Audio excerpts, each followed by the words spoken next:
Tak dobrý den, děti, my vás vždycky zdravíme. Já vás dneska zdravím tady s mojím synovcem, který se jmenuje jak? Jeník. Jmenuje se Jeník. Jeník má 3 roky a Jeník vám teďka řekne, Jeníku, co to tady máme v ruce? Ukaž na kameru, My se na to popálí. že si Tak. někdo popálí. Tak počkej, ukaž první na kameru, takhle to zvedni, aby děti viděli, co to máš v ruce. Takhle, já ti pomůžu. Takhle, dívej, tak. Děti, tady vám Jeník ukazuje takový plánek nebo kartičku a tam jsou dva takové, co tam je, Jeníku? Teď to řekni, co tam správně je podle sebe. Takže takhle to můžeš ukazovat. To se má. Když se někdo popálí, Tak musí se ospekovat. musí se osprchovat, ano, Má válet se na zemi. válet se na zemi. A my to takhle rozdělíme. Jeníku, já se tě zeptám, co se té holčičce stalo? Co tam na tom obrázku je? No. Vyléla čaj na sebe. Tak to řekni dětem. Děti, holčička vyléla čaj. No, řekni jim to. Oni tam, ty je nevidíš, ale oni tam budou. Ještě. Vylela čaj. A teď teda správně říká, že si musí sundat, co? Sundat gače. Takže musí si sundat gatě a potom teda z tu sprchu, jak to je, Ospekovat. musí se osprchovat. A proč se musí Jeníku sprchovat? No protože se popálil. Protože se popálila. A ono to bolí, že? Že? A když se bude sprchovat, tak myslíš, že mu to přestane bolet? No myslím. Tak to myslíš správně. Bude mu to bolet méně. A to je, co? To je maminka, která volá někam telefonem. Kam volá? No v sanitku, aby dojela pro ty popálené děti. A tady si jaflazuje. A tady si dává bundu. A tady záví na zemi. A tady oheň hoří u něho. Popálil se. A teďka, takže dobře, a tak holčička už je zachráněna, ta si sundala kalhoty, sprchuje se a maminka jí zavolala sanitku, že? Teďka houká, přijela do nemocnice a tam ji ošetří.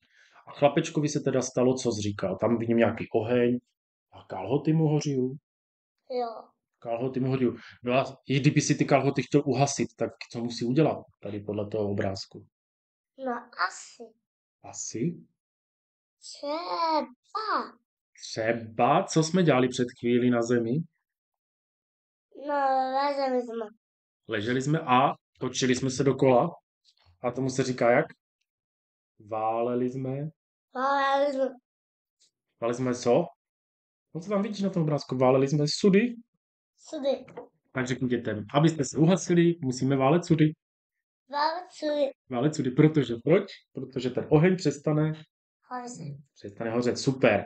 A nebo, tady ten chlapeček má nějakou bundu, tak když si to přiloží na ten oheň, tak taky to přestane hořet, že? No a pak teda, co tady má? On tady má nějakou flašku, já to ukážu dětem, tady dole. Tak on tady má nějakou flašku vodu zase.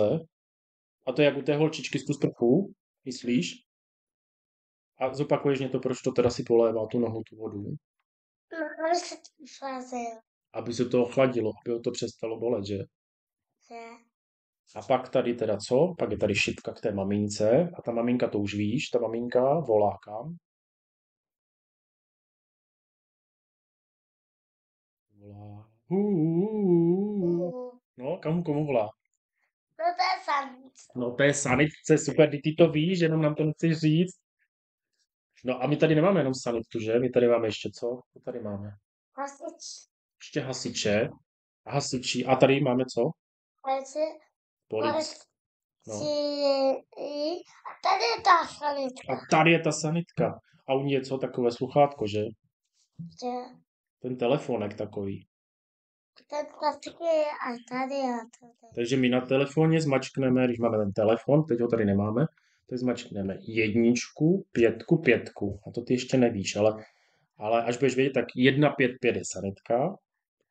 Pak takové to čísilko, které vypadá jak rybníček, že ta 0 vypadá jak rybníček. Tak 150 je na co?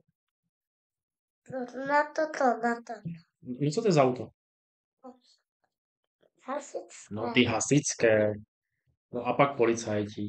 No a Jeník už nám utekl, takže my se s vámi teďka loučíme, poděkujeme Jeníkovi. Jeníku, Ahoj. ahoj a zase příště, děkujem.